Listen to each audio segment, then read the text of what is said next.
누가복음 10장 25절부터 37절까지 제가 쭉 봉독하겠습니다. 누가복음 10장 25절부터 쭉 보겠습니다. 어떤 율법사가 일어나 예수를 시험하여 가로되 선생님, 내가 무엇을 하여야 영생을 얻으리이까? 예수께서 이르시되 율법에 무엇이라 기록되었으며 내가 어떻게 읽느냐? 대답하여 가로되 내 마음을 다하며 목숨을 다하며 힘을 다하며 뜻을 다하여 주 너의 하나님을 사랑하고 또한 내 이웃을 내 몸과 같이 사랑하라 하였나이다. 예수께서 이르시되 내 대답이 옳도다. 이를 행하라. 그러면 살리라 하시니 이 사람이 자기를 옳게 보이려고 예수께 여짜오되 그러면 내 이웃이 누구오니이까? 예수께서 대답하여 가라사대 어떤 사람이 예루살렘에서 여리고로 내려가다가 강도를 만나매 강도들이 그 옷을 벗기고 때려 거반 죽은 것을 버리고 갔더라.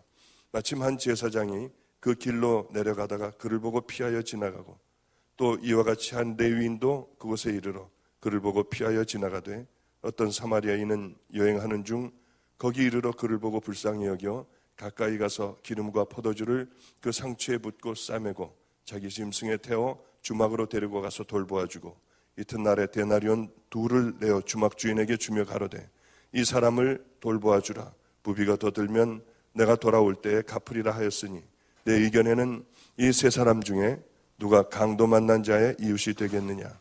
가로되 자비를 베푼 자니이다.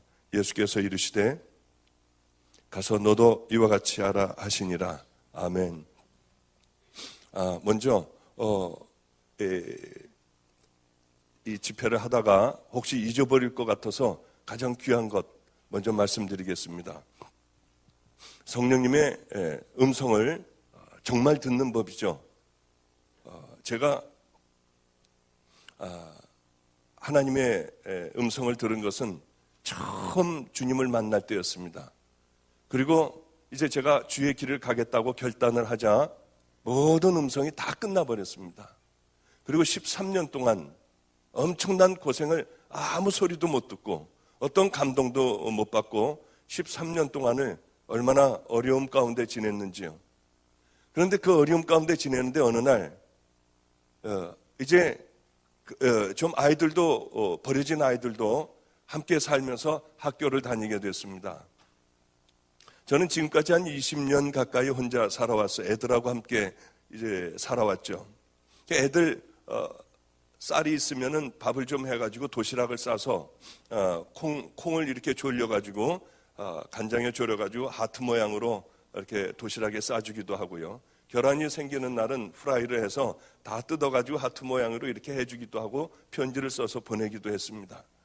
그리고 애들에게 너희들은 부모님이 다 너를 버렸어도 세상에 버렸어도 우리 하나님과 나와는 너를 버리지 않는다. 네가 나를 버리든지 네가 하나님을 버리면 버려도 절대로 너를 안 버리겠다. 사랑한다고 하고 편지를 써서 도시락하고 이렇게 같이 주고 했습니다. 어느 날 그 많은 힘든 어려움을 다 겪고 이제는 거의 이 고난에 끝나간다 하는 마음이 이상하게 제 마음에 들었습니다. 학교를 그때도 또 이제 학교를 이제 아이들에게 보내고 저 혼자 늘 하던 대로 강대상에 뭐 조그만 요만한 요 까만 둘레만한 그런 교회였습니다. 거기에 강대상 하나를 놓고 그 강대상이 제 집이고요. 아이들이 이렇게 그 의자 몇 개 있는데 거기에 아이들이 이렇게 살고 있었습니다. 근데 그날도 학교를 다 보내고 이렇게 주님 앞에 주님 오늘 학교를 다 보냈어요. 오늘 쌀을 좀 주세요. 그래야지 애들하고 저녁을 먹을 수 있잖아요. 그렇게 기도를 했는데 갑자기요. 내 종아 하는 게 마음으로 이게 마음인지 귀로다가인지 이거 헷갈릴 정도로 아주 크게 들려왔습니다.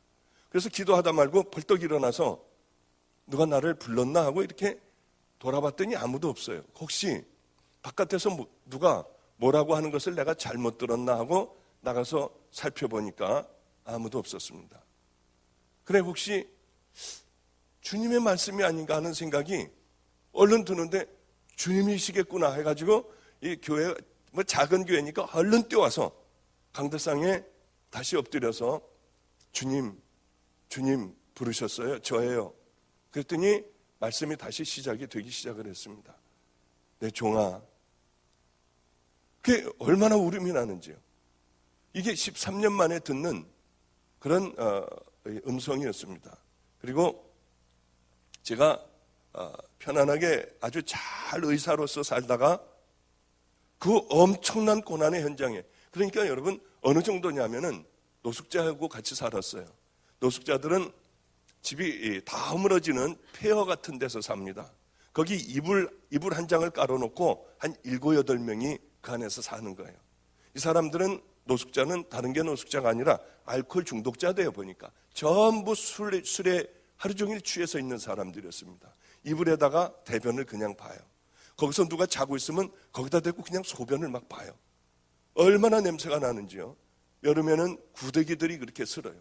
그럼 그걸 갖다 털고 또 자는 거예요. 얼마나 악취가 나는지요. 도무지 거기서 잠깐 동안 숨을 쉴 수도 없었어요. 그래도 이제 사람들이 안 하는 것을 제가 해야 됐기 때문에 그 한쪽 구덩이에서, 그 이불에서는 자질 못하고요, 한쪽 구덩이에서 궁뎅이를 땅에 대고 무릎을 세우고 무릎을 이렇게 깍지를 쥐고 이 코너 된 그쪽에서 그냥 이렇게 하고 자는 거예요. 돈이 생겼을 때는, 쌀이 좀 생겼을 때는 쌀을 잃어다가 이렇게 하고 있으면 노숙자들은요, 자기가 세다는 걸 보여주기 위해서는 남을 때립니다. 그리 제가 이제 이렇게 밥을 하고 있으면 술이 취해가지고 발길로 뒤에서 차요. 그럼 나도 옹그라지면 이 사람은 저를 때렸기 때문에 그래도 센 사람이 되는 거예요. 이런 세계였습니다. 이런 곳에서도 꽤 오랫동안 지내고, 또 그 사람들 밥을 해주고 치울 거 다 치워주고요. 그래도 그렇게 때려요. 그리고 이제 집에, 교회에 와가지고 아이들하고 또 지내기도 하고요. 이런 삶을, 참 힘든 삶을 살았습니다. 그런데 주님께서 뭐라고 말씀하시냐면, 내 종아, 내가 다 봤다. 아이고, 얼마나 눈물이 나는지요. 저는 주님이 저 보지도 않는 줄 알았어요. 그냥 죽으면은, 이 땅에서 살다가 죽으면은 우리 주님하고 함께 사는 것, 그것이 모양이다. 이 땅에 나에 대해서는 내가 죄인이기 때문에 하나님이 아무것도 해줄 수 없는, 하다못해 라면 하나 주실 수 없는 그런 삶을 내가 살고 있구나. 그런 생각을 늘 하고 살아왔습니다. 그런데 다 봤다고 하시더라고요. 저는 우리 집안 식구에, 우리 누님도 저기 와 계시지만은 얘기를 안 했어요. 제가 고난당하는 얘기를 안 했습니다. 하나님이 주시는 고난인데, 구태여 형제들 또에게 찾아가, 부모에게 찾아가서, 아니 제 친구들을 찾아가면 얼마든지 도움을 받을 수가 있었습니다. 그러나 지금까지 친구들을 만나지 않았어요. 제가 행방불명자로 분류가 되어 있다고 하는 얘기를 들었어요. 우리 그 회의에서 행방불명자로 이렇게 분류가 됐다고 해서 얼마나 감사했는지. 하나님, 세상에서는 행방불명자가 됐지만 하늘나라에서는 하나님, 그래도 하나님이 알아주시는 자가 되길 원해요. 그리고 그날 그 소식을 들었을 때 제가 그런 기도를 했던 기억이 납니다. 근데 제 동생은 참 잘 살아요. 뭐 그렇게 우리 집안은 다 못 사는 사람이 없고 잘 삽니다. 뭐 타워 팰리스라는 곳에 한 40억 간대나요? 50억 간대나요? 그런 곳에서 그 두 부부가 그렇게 살아요. 저에게 돈을 주려고 해도 제가 받지를 않았습니다. 어느 경우에는 자기 친구하고 와가지고 안성이라는 곳인데, 서울에서 안성까지 비 오는 날에 와서 오빠 문 좀 열어달라고 해도요, 저는 사실은 안에 있었어요. 열어주질 않았어요. 왜냐하면 외부의 도움을 받기 싫었기 때문에. 그 친구하고 와서 목사님 문 좀 열어주세요. 그리고 밑에서 그렇게 소리를 질러도 제가 그 소리를 들었지만은 귀를 막고 사도신경을 외우고 있었어요. 정말 나가서 열어주고 싶더라고요. 그래도 뭐 도움을 받기 싫고요, 사람들에게 인정받기 싫어서, 또 내가 구차하게 사는 어려운 모습을 보여주기 싫어서 문을 잠궈버리고 열어주질 않았어요. 어느 날 제 동생이 이 옷을 하나를, 추운 겨울이었습니다. 저는 그 오리털 파카라고 하는 거, 그것을 늘 입고 있었어요. 아마 어떤 때는 그 한 3년 정도를 입고 있었던 모양이에요. 냄새가 나고 추운 겨울에도 그걸 입고 노숙자들하고 함께 살고 하니까 저는 냄새가 많이 났습니다. 제 스스로가 냄새가 나고 옷도 못 갈아입고요.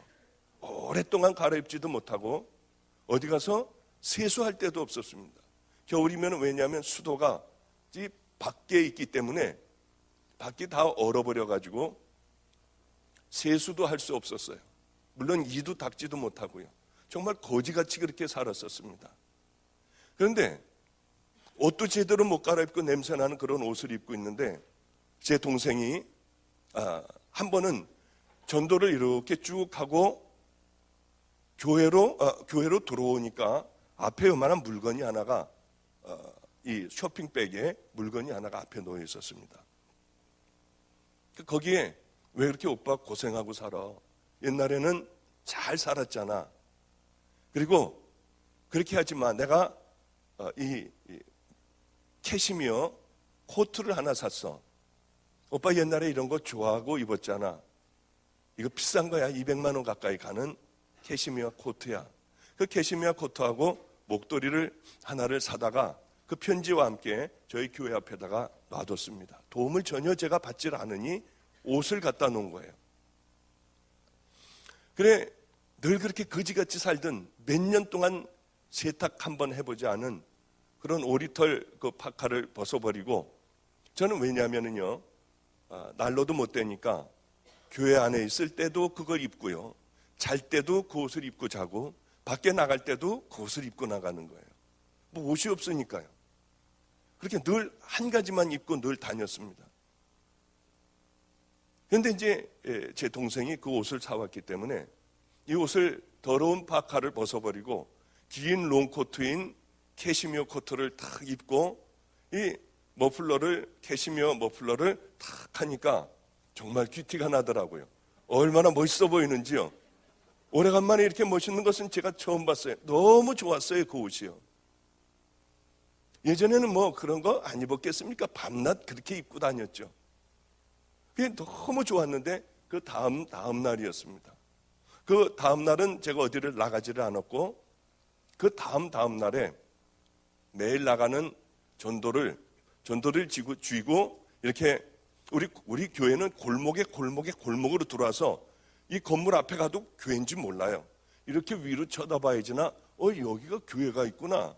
그러니 사람들이 들어오지를 않습니다. 그래서 이제 그 전도지를 가지고 밖을 나가는데 얼마 그 골목을 벗어나서 큰 길로 나가려고 하는데 어떤 알코올 중독자가 어떤 할아버지 한 분이 땅바닥에 그 추운 겨울이었습니다. 땅바닥에 발을 이렇게 궁뎅이를 대고 양발을 쭉 벌리고요. 그리고는 뭐라고 그렇게 야단을 치는지 땅바닥을 보면서 소리를 지르면서 중얼거리면서 뭐라고 야단을 치고 있었어요. 술이 잔뜩 취해서요. 근데 그분은 아주 얇은 옷을 입고 있으면서도 추워하지를 않았어요. 지나가다가 그것을 이제 딱 이 2번 입었을 때였었죠. 나가서 보는데 그 할아버지가 그렇게 술이 취해서 땅바닥에 뭐라고 했어요. 얼마나 추울까 할아버지가. 내가 얼마나 춥게 지냈는데 저 할아버지 얼마나 추울까 하고 그 코트를 벗어가지고 할아버지를 이렇게 단추를 채우고 입혀드리는데 입에 담지 못할 욕을요 저한테 막 하는 거예요. 냄새가 나고요. 할아버지는 아주 무서운 눈으로요 쳐다보면서 그렇게 막 욕을 해댔어요. 할아버지 그러지 마세요. 얼마나 추워요. 그리고 이제 제 그 코트를 제 동생이 사준 코트를 입혀주고 또 제가 하고 있던 머플러를 이렇게 할아버지에게 둘러드렸어요. 할아버지도 아니고 할아버지로 막 이렇게 넘어가는 그런 한 50대 후반 나이 정도, 중반 나이 정도는 됐을 것 같습니다. 그러니까 저도 정말 할아버지군요. 제가 지금 57이거든요. 저도 할아버지군요. 하여튼 고생한 제 나이보다 조금 더 먹은 그런 분이 그렇게 욕을 해도 할아버지에게 이렇게 머플러까지 다 둘러드리고 그분을 붙들고 기도를 했어요. 하나님, 우리 할아버지 제가 만난 그 하나님을 좀 만나게 해주셔서 이렇게 고생하고 살지 않게 해주세요. 얼어 죽지 않게 해주세요. 그리고 할아버지에게 기도를 해주고 그러고서는 저는 이제 추우니까 다시 코트를 벗었으니까 추우니까 다시 이제 교회로 뛰어들어가서 그 잠바를 다시 입으려고 여기서 그저 한 저 비상구만큼요. 가다가 궁금해가지고 좀 더 떨어졌나요? 저쯤 됐나? 더 떨어져가지고 할아버지 어떻게 됐나 하고 뒤를 이렇게 돌아봤더니 그 술주정뱅이 할아버지, 막 저한테 입에 담지 못할 욕을 하던 그 흉한 할아버지가 아니라, 아니 그 할아버지는 맞았습니다. 그 할아버지는 동일한데 저를 이렇게 쳐다보고 있었어요. 얼마나 깜짝 놀랐는지. 가까이서 본 그 할아버지는 술주정뱅이에 아주 고약한 얼굴에 더럽고 추한 냄새 나는 할아버지였어요. 근데 이만큼 지나고 나서 그 할아버지를 보니 저를 가만히 이렇게 하고 쳐다보고 있었어요. 할아버지는 동일한 그 할아버지였는데 어쩌면 그렇게 다른지요. 가슴이 막 두근거려서 집으로, 이 교회로 뛰어들어왔습니다. 그분이 하나님이었을까? 예수님이었을까? 아니야, 그럴 리 없어. 그분은 분명히 동일한 이러한 그 술주정뱅이였어. 그런 생각을 제가 하고 그 사건은 그 자리에서 그냥 잊어버리고 말았어요. 그런데 하나님 앞에 그날 기도를 하는데 주님께서 내 종아, 내가 다 봤다. 놀랍게도 하나님 그 장면을 제게 보여주셨어요. 전 다 잊어버렸어요. 그럼 뭐 대단한 거예요. 추운 분이 있어서 옷을 벗어드린 것밖에 없어요. 그런데 하나님께서는요, 우리 성령님께서는 그것을 잊지 못하는 거예요. 고맙다고 하셨어요. 벌러지 같은 저요. 늘 이 잠깐만 틈만 나면은 나도 모르게 내 마음은 주인도 모르게 벌써 가서 죄 가운데 가 있고, 늘 하나님 앞에 정말 말도 못하는 이 죄인인데, 이 죄인을, 이 더러운 죄인을 주님은 고맙다고 하시더라고요. 그리고는 여러 가지 말씀을 제게 이렇게 저렇게 해주셨습니다. 제가 감당하지 못할 말씀이에요. 저는 설교도 못해요. 여러분들이 보시다시피 제가 그렇게 설교 잘합니까? 언급을 하고 저는 제 마음에 있는 것도 상대방에게 표현을 못하는 사람이에요. 하나님 이걸 좀 잘 표현할 수 있는 그런 은사를 좀 주세요. 그래도 저는 마음에 있는 것을 설교도 다 이렇게 표현하지 못하고요. 아름다운 말로나 뭐 이렇게 막 강하게 소리 지르고 하는 것도 저는 잘 못해요. 주님, 목사가 됐으니 이 마음에 있는 걸 표현할 수 있는 목사가 좀 되게 해주세요. 그게 제 기도의 제목 중에 하나입니다. 그래 저는 설교도 많이 해보지를 않았고요. 이제 집회를 다니면서 이제는 많이 해봤지만은 그 전까지만 해도 애들, 버려진 애들, 깡패 애들, 또 교도소에서 나온 아이들, 이게 우리 교인들의 전부였어요. 그러면은 여기서 이제 사도신경을 외우고 찬양 한 곡을 하고 성경을 보고, 그 다음에 제가 하는 것은 내려가 가지고 그 아이 옆에 가서 앉는 거예요. 이게 제 설교였어요. 야, 너 요즘 어떻게 지냈니? 그러면은 정말 열받아서 내가 정말 그냥 뭐 이렇게 해가지고요 다 때려부시고요, 수프 하나 다 때려부시고 이러고서 그냥 어쩌게 그러면 되니 너? 야, 우리 예비해서 기도하자. 그 붙들어주는 게 제 설교의 전부였어요. 다음 아이에게 가가지고 너는 어떻게 됐니? 사실이요 목사님이요, 우리 엄마 걔네가 수퍼를 해요. 돈 달라고 하는데 안 줘가지고 자기 아버지를 죽도록 팼대요. 다 깨버렸대요. 그러면 되니? 걔 붙들고 기도하는 게 이게 제 설교였어요. 이게 제 설교의 전부였기 때문에 저는 설교도 할 줄도 모르고 남 앞에서 기도할 줄도 모르는 사람이었고요. 또 저는 사람들이 알아주지도 않는 그런 사람이었어요. 그런데 주님은 말도 안 되는 말씀을 하는 거예요. 내 종아, 네가 나를 지켜줬으니 이제 내가 너를 세워주겠다. 그런데 그 이상은 제가 제 입으로다가 말을 못해요. 왜냐하면 감당할 수 없는 말씀을 제게 하셨기 때문에 제 자랑 같아서 제가 못하겠어요. 말도 안 되는 말씀을 하셨어요. 저는 말 주변도 없고 아는 사람도 아무도 없는데 하나님께서는 그 말씀을 하셔서 정말 다른 건 다 믿겠는데 너를 내가 그렇게 세워준다고 하는 말씀은 도저히 믿을 수가 없었어요. 하나님, 저는 설교도 못하고 사람들 앞에 나가면은 숨이 차고 이 침이 말라서 저는 얘기도 못하는 그런 사람 아니에요.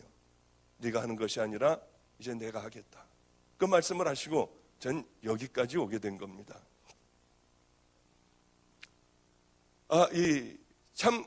여기까지 오면서 정말 주님은 살아계시구나. 왜냐하면 저를 아는 사람 같으면은 저는 이런 데 올 수 있는 사람이 못 돼요. 이걸 전부 주님이 여기까지 인도해 주셨구나라고 하는 사실을 저는 너무나도 잘 압니다. 그런데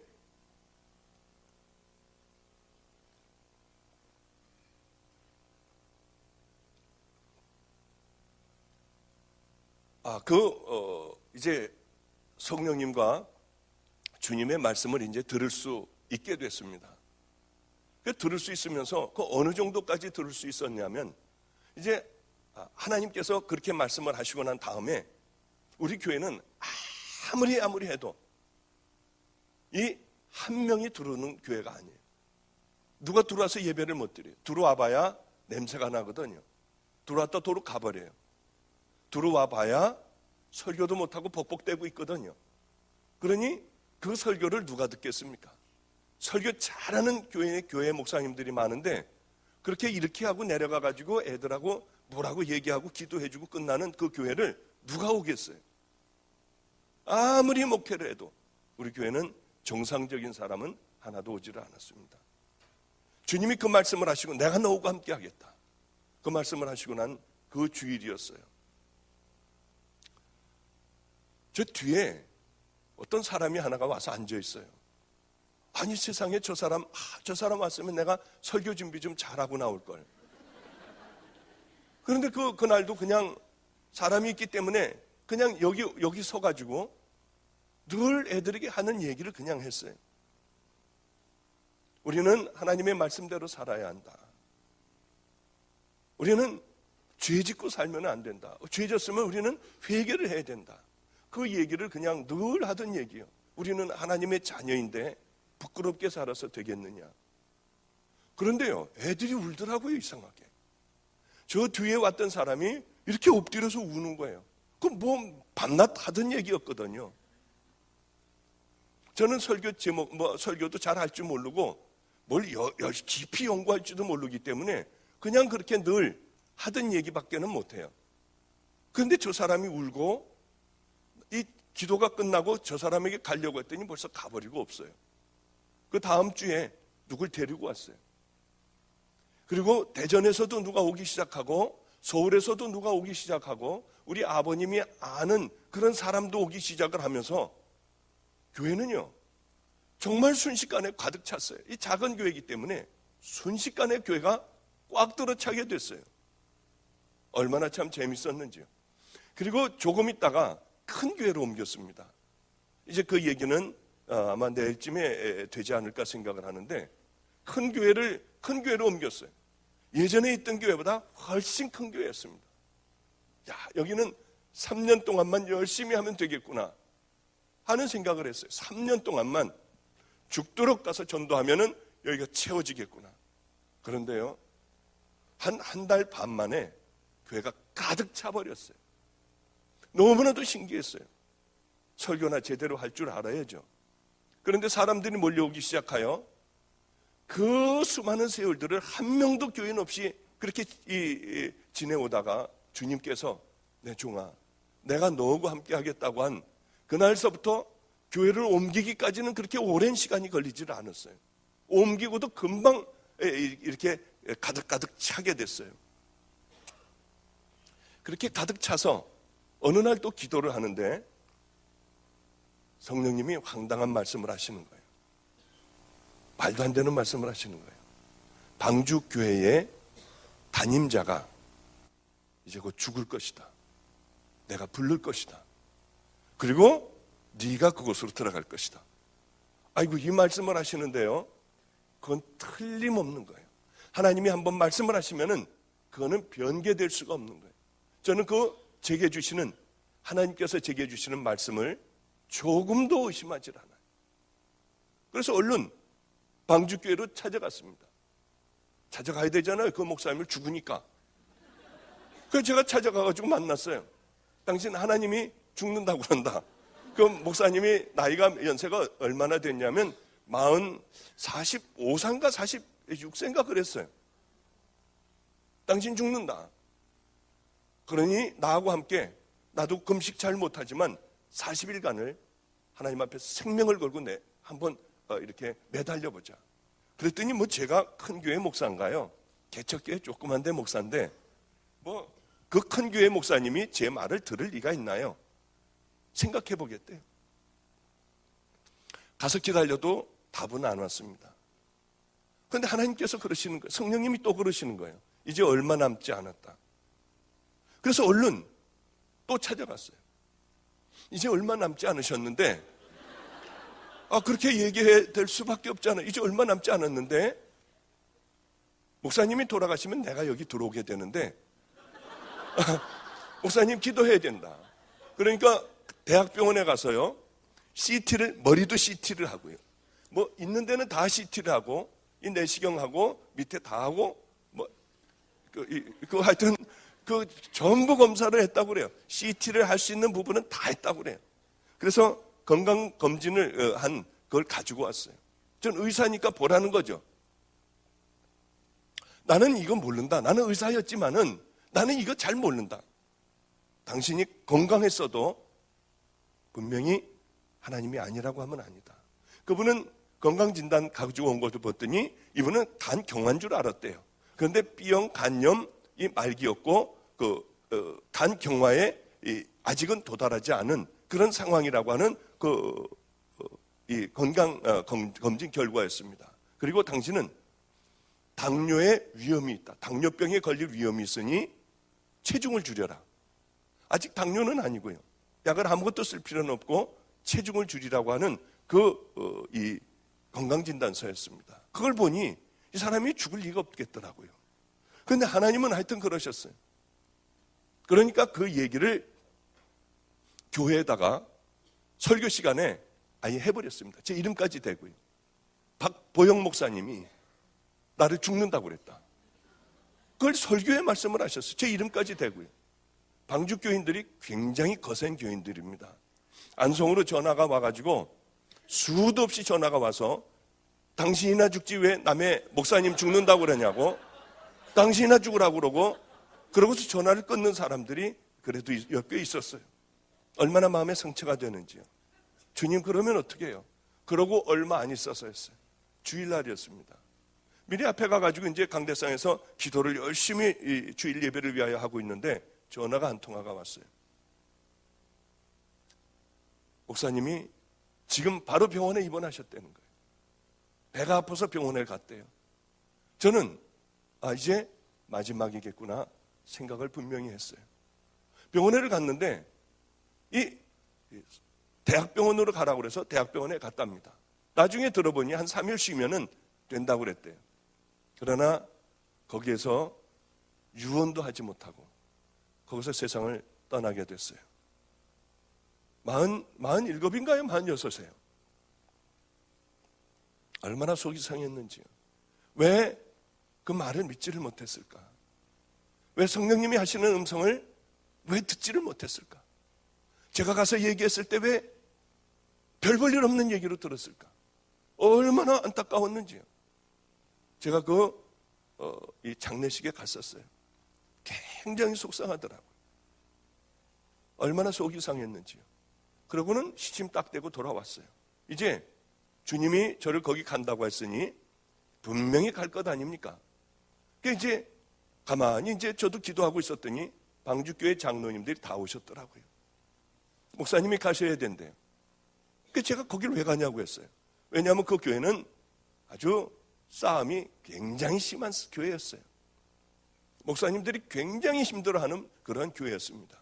우리 아버님은 절대로 그 교회만큼은 가지 말라고 하셨어요. 그런데 주님은 가라고 하시고요. 그래 하여튼 기다리고 있었더니 이분들이 오셔서 내가 거길 왜 가냐. 우리 교회가 지금 얼마나 잘 되고 있는데 거기 갈 이유가 왜 있냐. 다음번에는 이 기획위원회 이 사람들이 다 왔어요. 청빙위원들이 다 와서 도장 찍고 다 왔어요. 안 간다고 그랬어요, 제가. 왜냐하면 하나님이 가신다고 했으니까 이왕이면은 비싸게 가야 되잖아요. 안 간다고 그랬어요. 그랬더니 뭐라고 하느냐면 이제 방주교회 문을 닫아버리고 이 관광버스를 여러 대를 대절해서 교인들을 다 싣고 와서 이 안성에 와서 예배를 드리기로 만장일치로 다 이렇게 결의를 했대요. 그때쯤에서 이제 그러면은 좋다, 내가 가긴 가는데 모든 권한을 다 내게 줘라. 아무 얘기도 하지 말아라. 내가 하는 것에 3년 동안 나를 어떤 방해도 하지 말아라. 모든 권한을 준다고 하면 내가 가겠다. 그러고서 도장을 찍고 아주 비싼 가격에 저는 방주교로 가게 됐어요. 그 아주 되먹지 않은 교회였어요. 밤낮 예배가 끝나면 머리끄댕이를 끌고 싸우고요. 그러고는 이 아주 서로 다들 이 악이 받쳐 싸우는 그런 교회였어요. 그곳에 제가 가게 됐어요. 너무나도 감사한 게, 그런데 저만 보면은 상처를 받은 게요, 저만 보면 다들 도망을 다니는 거예요. 말을 하려고 들지를 않아요. 피하고요. 가다가 저를 보면 쑥 돌아서고요. 얼마나 상처가 되는지요.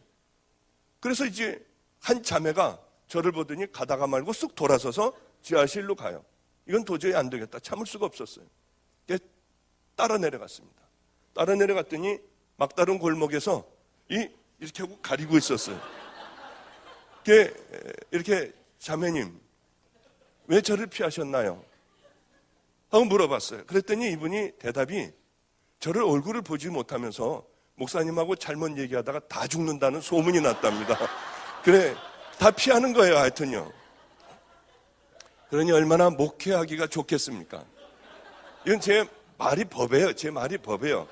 뭐 누구도 그 교회에서 반대하거나, 그래 이제 하나님, 저는요 이 사람들하고 싸움도 못하고 이 험한 데 왔으니 하나님, 저는 어떻게 해야 돼요? 주님에게, 성령님에게 물어가면서 했어요.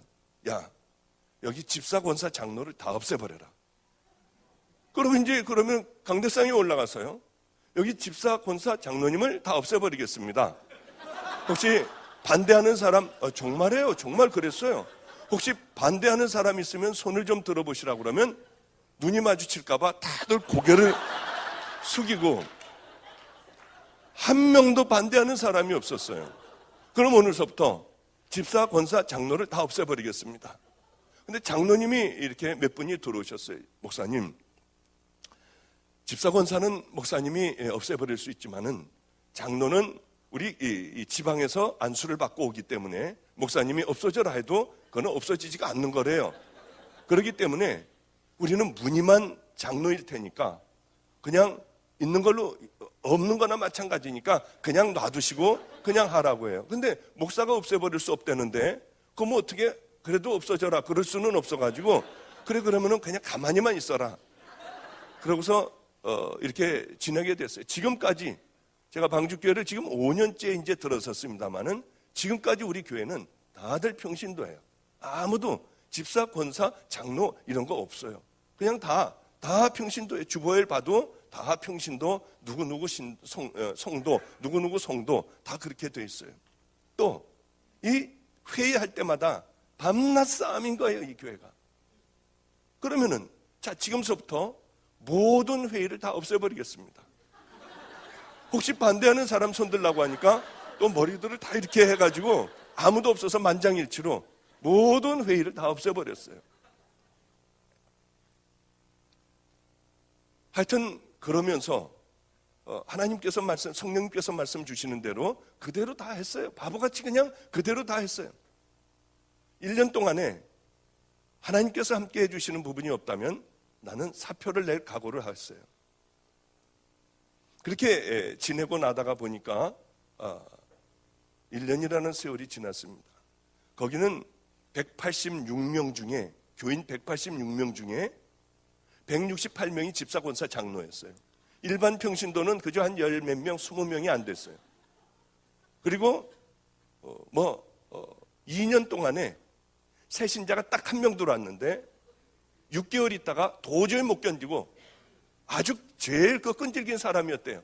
그 사람이 나가버린 건. 이게 그 교회의 현실이었어요. 그러니 참 기가 막히더라고요. 아무도 안 들어오는 거예요, 거기는. 그 싸움이 있는데 누가 들어오겠습니까? 그래, 가만히 봤더니 이 자리가 굉장히 비었어요. 아주 빈자리들이 너무 많았어요. 1년이 지나자 사람들은 땅바닥에 앉아서 예배를 드릴 지경이 됐어요. 아, 성령님이 함께 해주시는구나. 저는 바빠서 지금도 역시 일주일에 딱 한 번밖에는 교회를 가지 못해요. 집회를 다니다 보니 1년에 딱 한 번밖에는 일주일에 딱 한 번 가요. 주일날. 그리고 11시 예배까지 드리고 저는 그 다음 집회로 또 떠나요. 그러더라도 이 예배가 사람들이 너무 많아서 뭐 1부, 2부, 3부 예배로 나눠도 그래도 또 도로 꽉 차버려요. 저는 아무것도 몰라요. 어떤 그러면 제가 능력이 있느냐, 뭐 어떤 말 주변이 있느냐, 설교를 무슨 달란트가 있느냐, 저는 아무것도 없어요. 단 남들하고 조금 다른 면이 있다고 하면은 성령님의 음성을 들을 줄 안 되는 거예요. 그리고 그것을 조금도 의심하지 않는다는 거예요.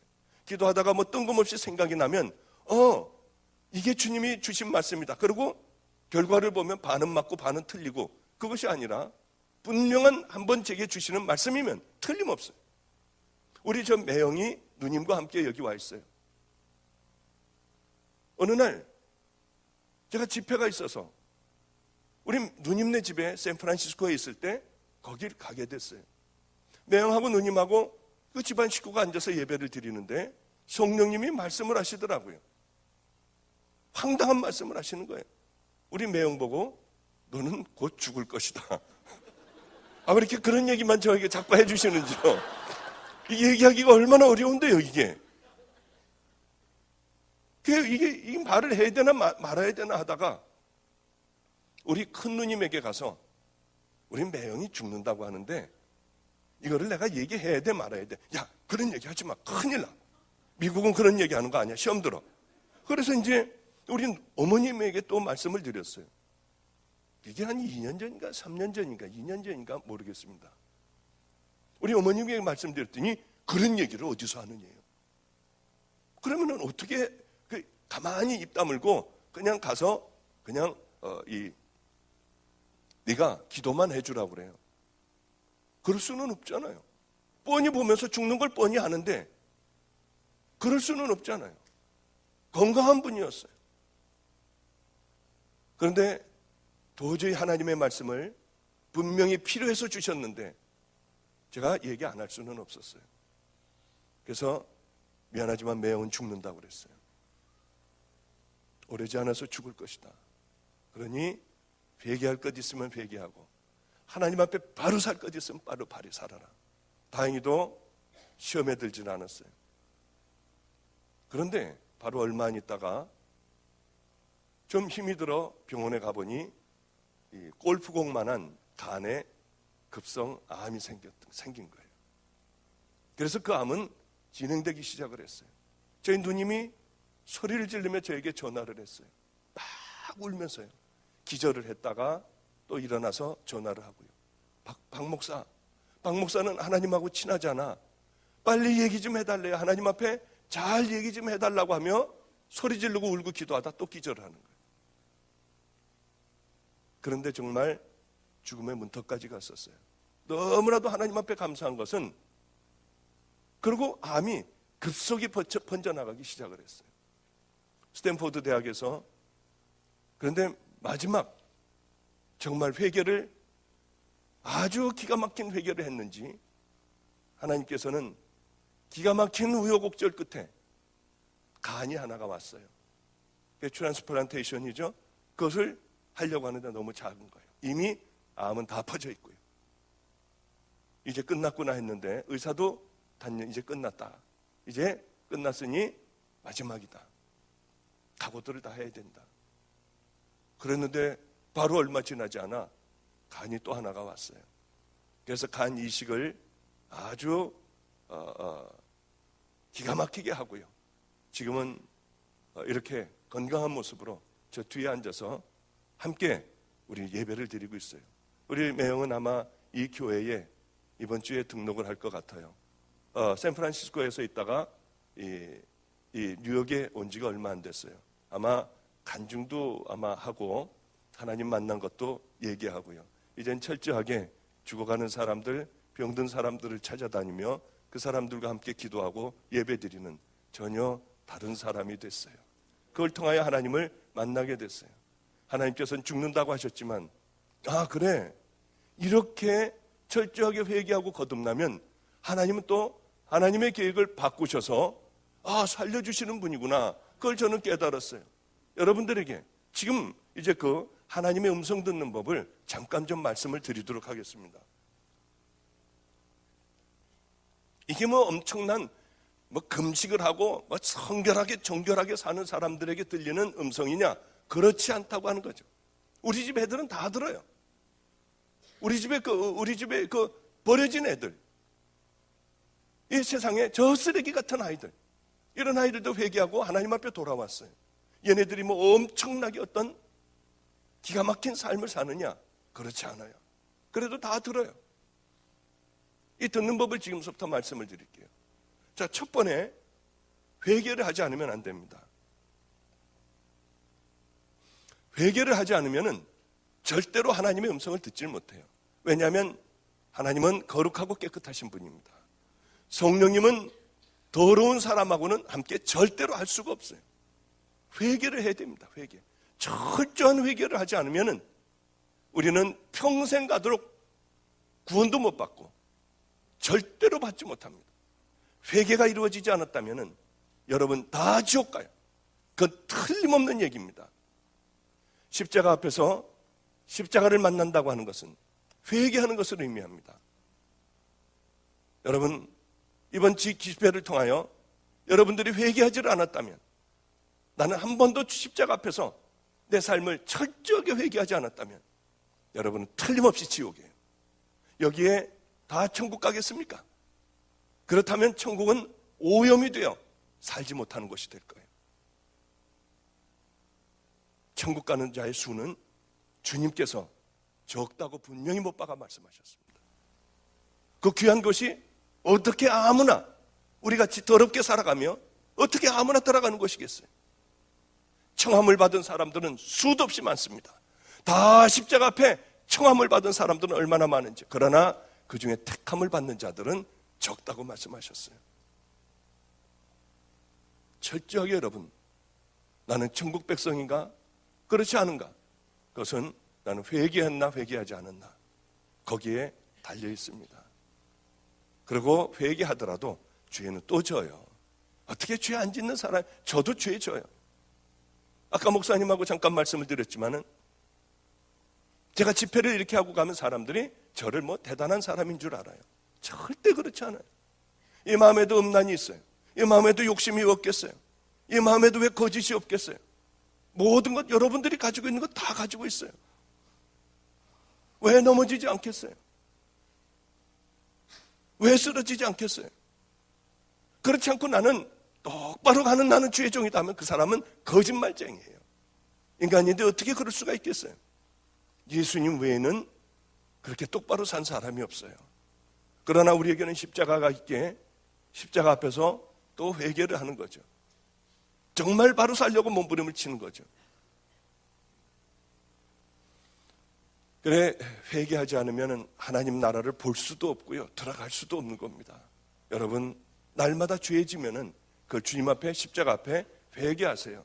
그러면 되는 겁니다. 저는 우리 집 애들을 이제 아이들을 어떻게 만났냐면 길거리를 이제 전도하면서 구석구석을 다 다녀요. 우범지역도 다니고 다리 밑도 다니고 다 쳐다보면서 다녀요. 터미널도 가서 여기저기도 기웃거리며 전도를 해요. 그러다 보면 아이들을 만나게 되죠. 얼마나 더러운지요, 애들이요. 길거리에 사는 아이들은 3년 4년 속내에도 갈아입지도 않아요. 그냥 더러운 오물 묻은 채로 그냥 살아가요. 얼마나 냄새가 나는지요. 그 아이를, 쓰러져 있는 아이가 있거나 이런 아이들이 있으면 업고 와서 깨끗하게 닦아줘요. 뜨거운 물을 받아서 통 속에 집어넣어 놓고 정말 머리도 한 20번은 빨래비누로 막 이렇게 닦아주고요. 그리고 빗으로 빗기고 또 샴푸로 하고 이 때 타올로 때 다 밀어주고 하는데 정말 딱지로 이렇게 떨어져요, 애들이요. 이렇게 때를 불리고 난 다음에 그냥 이렇게 쑥 밀어도요, 정말 다 벗겨져요. 깨끗하게 애들을 닦여줘요. 이 아이들의 속옷은 다 오물투성이에요. 그럼 지퍼백에다가 잘 속옷을 다 집어넣어 놓습니다. 더러운 냄새 나는 그 옷을 다 집어넣어서 딱 밀봉을 해서 잘 간수를 해요. 그리고 이 아이에게 새 옷을 다 입히죠. 청바지도 입히고요, 티셔츠도 입히고요. 그리고 아이에게 이 때를 많이 벗겼기 때문에 쓰라릴까봐 로션을 전부 발라줘요. 그리고는 데려나가서 머리도 깎아주고 양말도 이제 신발도 사주죠. 그럼 전혀 다른 아이가 되는 거예요. 그러나 우리 집 집안 식구는 아직 아니에요. 우리 집 집안 식구가 되려면 몇 가지 과정을 거쳐야 됩니다. 그 중에 하나가 이제 이 아이를 한 20일, 한 달쯤 되면 이 아이를 다시 제가 불러서 예전에 입던 옷 있지 않습니까? 그것을 손 위에다가 주면은요, 얼른 버려요. 더러워서요. 그것을 냄새도 맡게 하고요. 이 방으로 데려와서 너 옷 싹 벗어라. 새 옷 싹 벗어라. 그리고 예전에 입던 더러운 오물투성이인 그 옷을 입혀요. 애는 도저히 이해 못하고 이건 못 입어요. 안 입으려고 그래요. 이걸 어떻게 입느냐요. 지가 늘 입고 있던 옷이에요. 그러면은 그 옷을 다 입혀요. 그리고 일로 와라 하면은요, 더러운 이 오물이기 때문에 걷지도 못해요. 애들이 잘 더러우니까 이렇게 빨리 좀 엉거주춤하고 걸어요. 그럼 제가 평생에 기억에 남을 얘기들을 해주죠. 야, 너는 이거 늘 입고 있던 옷이야. 하나도 더럽다고 생각하지 않던 그런 네 입고 있던 옷이야. 그러나 네가 깨끗하게 닦고 새 옷을 입고 보니, 그러다 더러운 옷을 다시 입으니 어떠니? 못 견디겠대요. 빨리 좀 벗고 싶대요. 그래, 너는 네가 이제 주님 안에서 새로운 하나님의 자녀가 되었으니 다시 옛날에 더러운 것으로 돌아가 이 더러운 것을 입고 더러운 것을 먹고 더러운 길거리에서 살아가면은 너는 하나님을 떠난 그런 삶은 너는 다시 더러운 것으로 돌아가는 것이다. 이제 깨끗해졌으니 죽는 그날까지 깨끗해져야지. 그러면 애들이 고개를 끄덕거려요. 옷을 갈아입히면은 얼른 들어가서 먼저 다시 씻어요. 그리고는 새 옷을 입어요. 마찬가지죠. 우리는 왜 그렇지 않겠어요? 하나님의 자녀가 됐습니다. 깨끗하게 회개하고 하나님의 자녀가 됐어요. 어떻게 옛날에 더러운 가치관으로 어떻게 우리가 살아가겠어요? 하나님의 자녀가 되었는데 제가 어떻게 하나님을 만나고 주님이 나를 여기까지 이끌어 주셨는데 옛날에 더러운 삶을 다시가 술 먹고 담배 피고 온갖 더러운 짓을 제가 다 하겠어요? 저는 차라리 죽음을 택해요. 절대로 그것에 다시는 안 가요.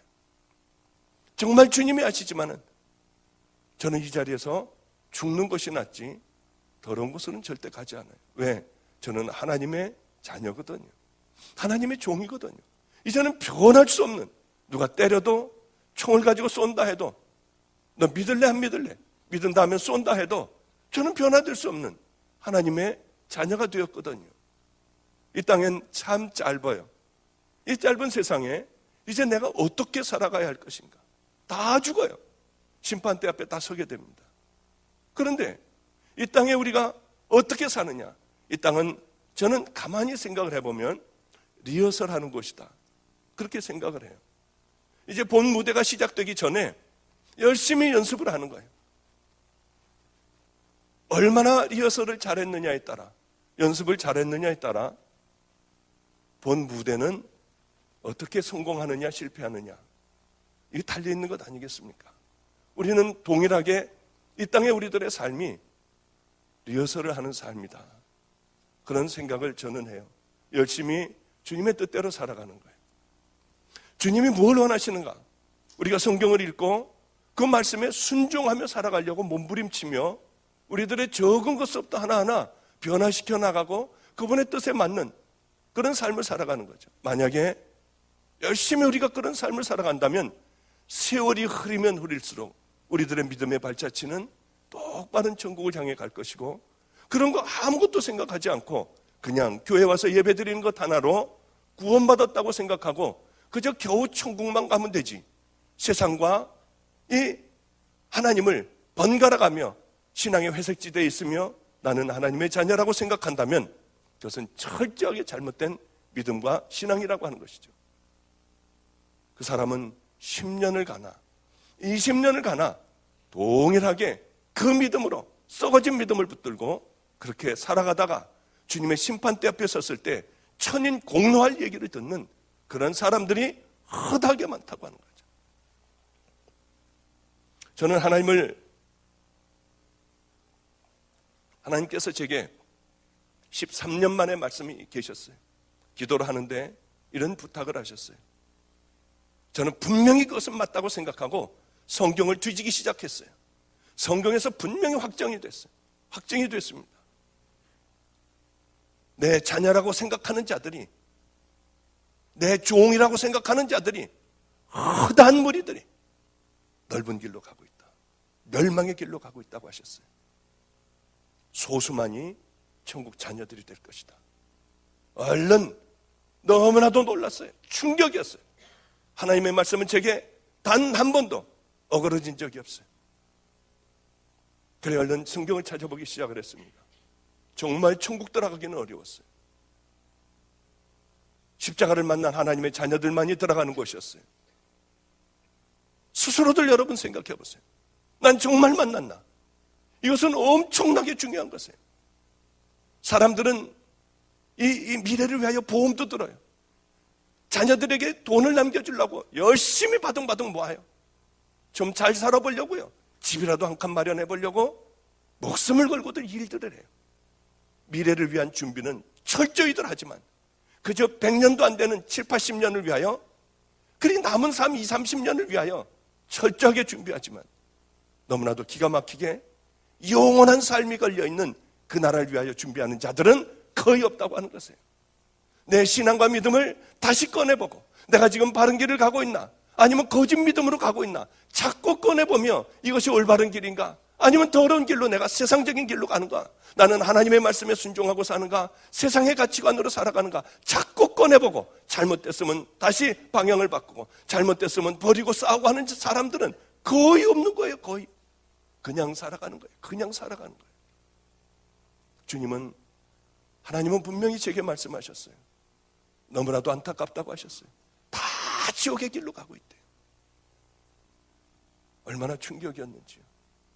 너는 평생을 다른 얘기를 하지 말아라. 너는 이제 수도 없는 많은 집회를 다닐 것이다. 그곳에서 이 내 얘기를 전해라. 얼마나 울었는지 몰라요. 주님, 저도 조심할게요. 제가 죽도록 다닐게요. 저는 명예 같은 거 저에게 아무 상관없어요. 누가 뭐라고 해도 저하고는 관계없어요. 설교를 잘했느니 못했느니, 여기서 그런 것을 지킬 사람이 어딨느니, 뭐 저런 설교를 하느니, 아우 저 사람은 대단한 사람이니, 그거하고 저하고 아무 상관없어요. 정말 주님이 아세요. 왜 이렇게 돌아다니냐고요? 저 같은 사람이 없을 거예요. 주일날 한 번밖에는 교회를 못 가요. 그 교회도 방주교회도 그랬습니다. 제가 담임자로 있어요. 내가 싫으면은, 내가 목회를 잘못하면은 나 나가라고 하면 내가 언제든지 짐 싸가지고 나가겠다. 우리 교회에서 10%만 나를 나가라고 하면은 난 언제든지 짐 싸가지고 나가겠다. 왜냐하면 이것을 견딜 수 없다고 하면 제가 나가면 되잖아요. 그런 거 두렵지 않아요. 하나도 두렵지 않아요.